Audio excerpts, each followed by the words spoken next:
Hello, I'm John Liu, and I'm really happy to have this opportunity to speak with you today remotely. I'm also very grateful to the Common Land Foundation and the Mustard Seed Trust that make it possible for me to do this work. I have been a professional witness and a student of transformational change in politics, economics, culture, and ecology over my entire adult life. In studying ecology, I learned that evolutionary succession over billions of years led to multidimensional symbiotic systems in dynamic equilibrium. This process is accumulative and leads to the creation, constant filtration, and continuous renewal of the Earth's atmosphere, the freshwater system, the fertility of the soil, and the amazing biodiversity on the Earth.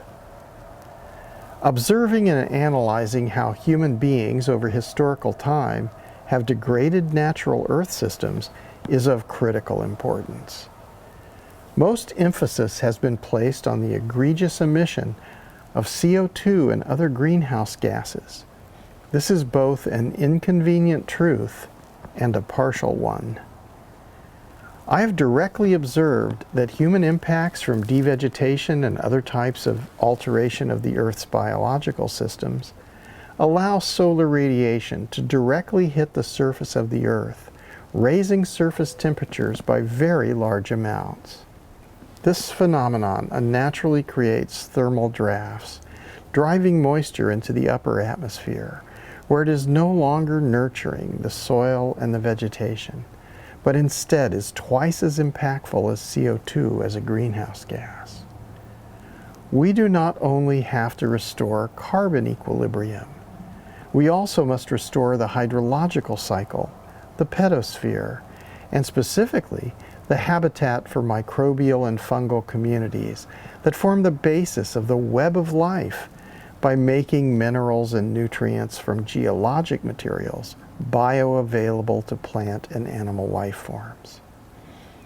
The restoration of the Loess Plateau has shown that by increasing biodiversity, biomass, and accumulated organic matter, it is possible to restore lower surface temperatures, holding moisture near the Earth.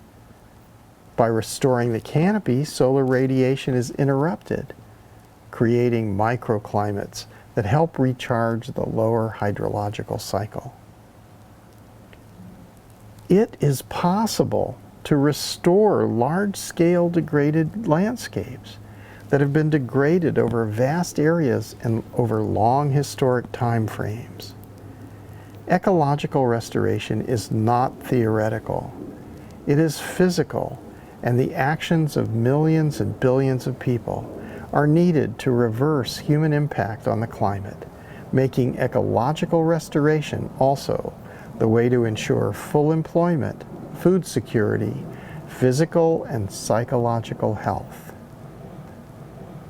When ecological restoration is properly valued, logically it must become the central intention of human civilization and the basis of human economy, thus removing the perverse incentive to degrade the Earth's life support systems and instead incentivizing actions that are in the interests of all people and all life on Earth. People all over the world are already choosing to work on ecosystem restoration. The need is urgent, and those in positions of power need to humbly serve everyone who puts their hands in the soil to consciously revegetate and restore. Valuing restoration higher than materialism and honoring the wisdom and stewardship of the indigenous cultures, who have always known that all life is sacred, is a much-needed paradigm shift.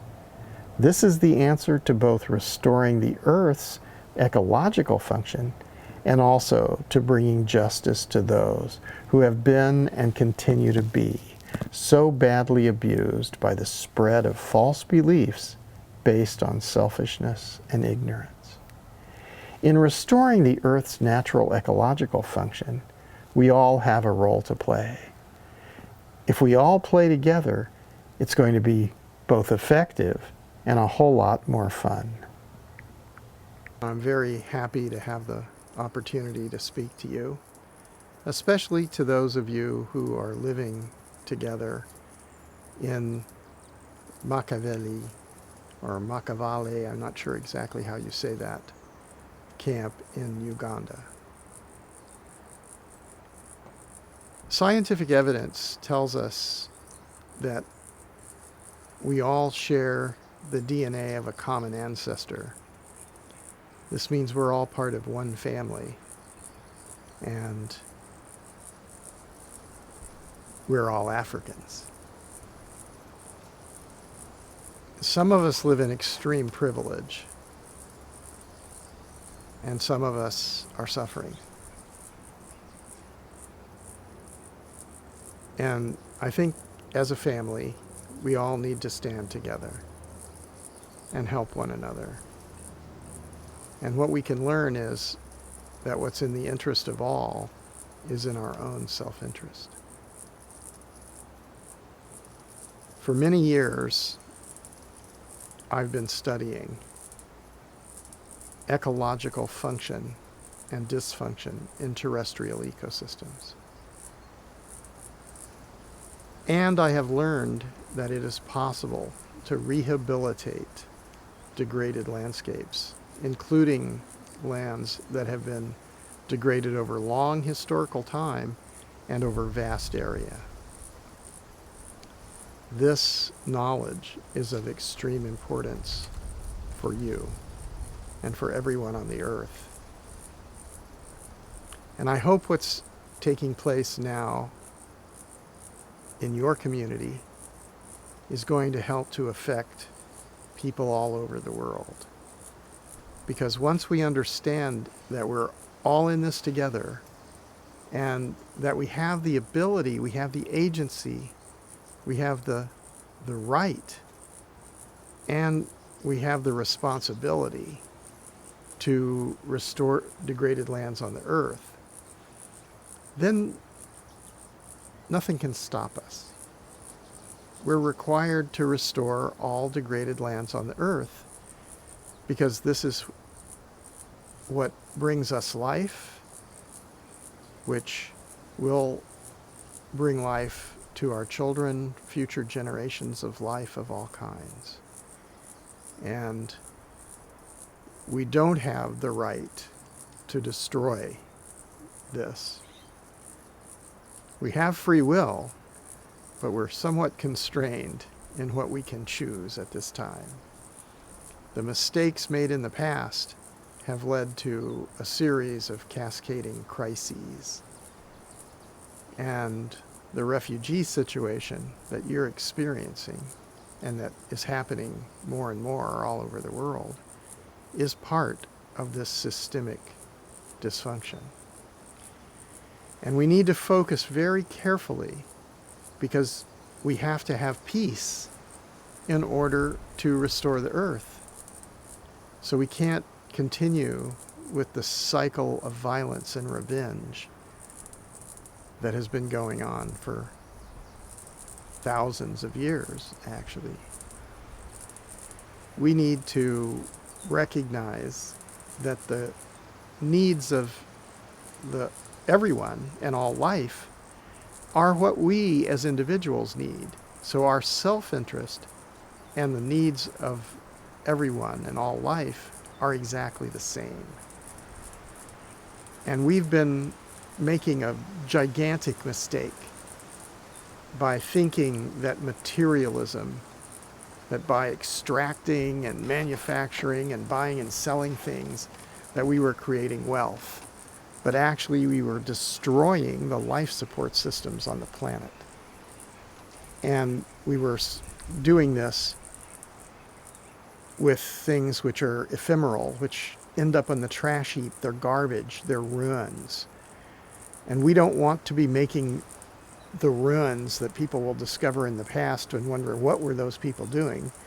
We want to protect the living, self-replicating systems that produce, constantly filter, and continuously renew the oxygenated atmosphere, the fresh water system, the fertile soils, and the amazing biodiversity.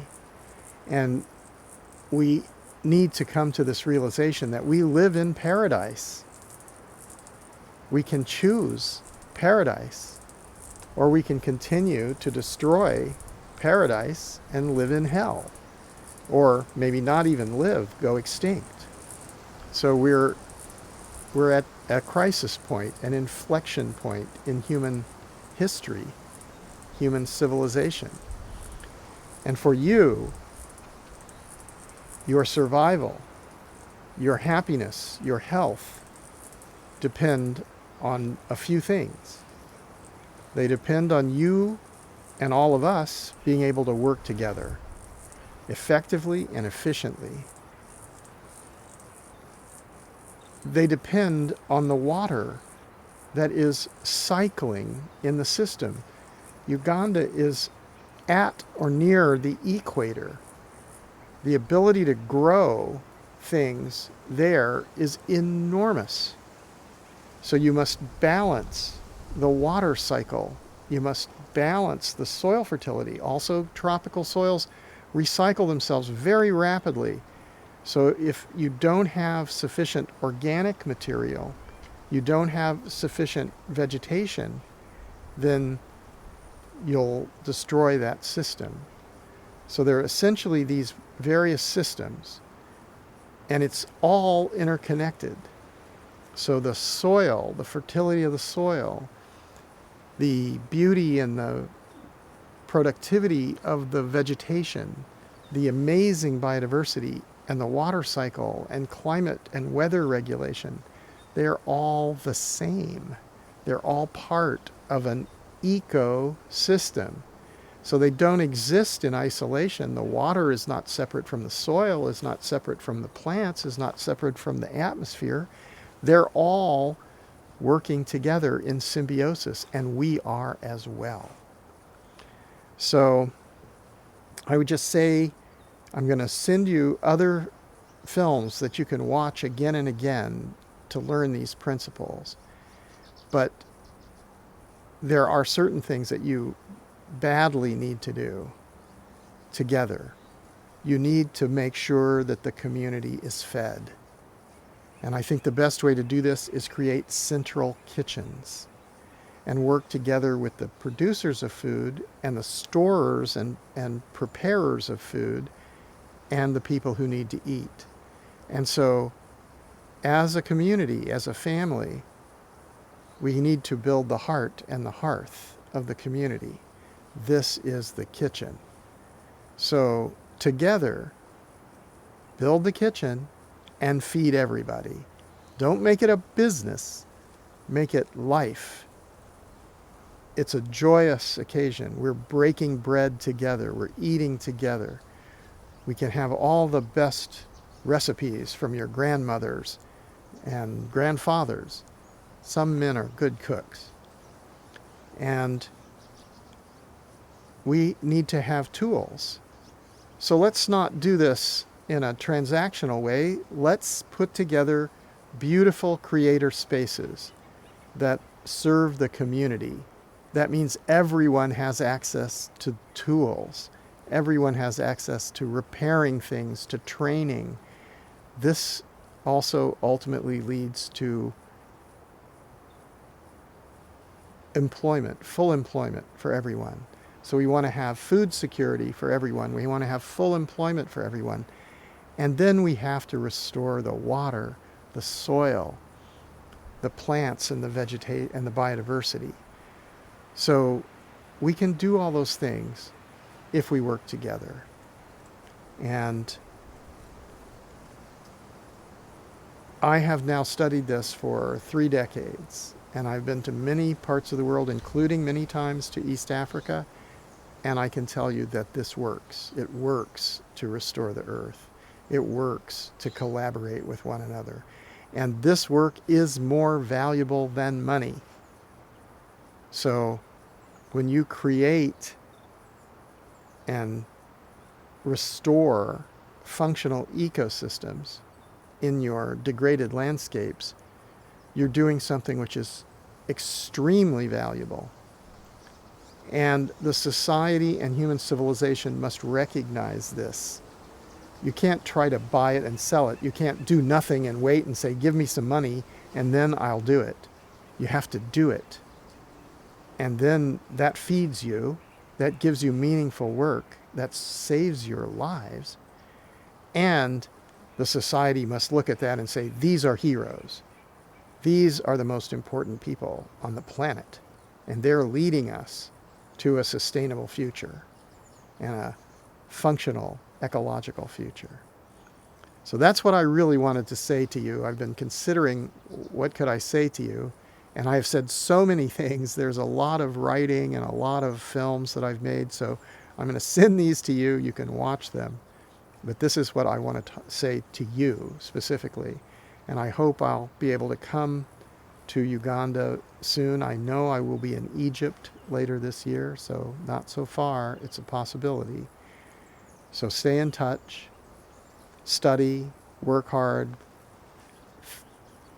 thank these wonderful organizers who are willing to step up for you and with you, and realize that we're all equal in this, that by transforming your own lives, you're leading in the movement to restore the earth. Thank you so much, and hope to see you very soon.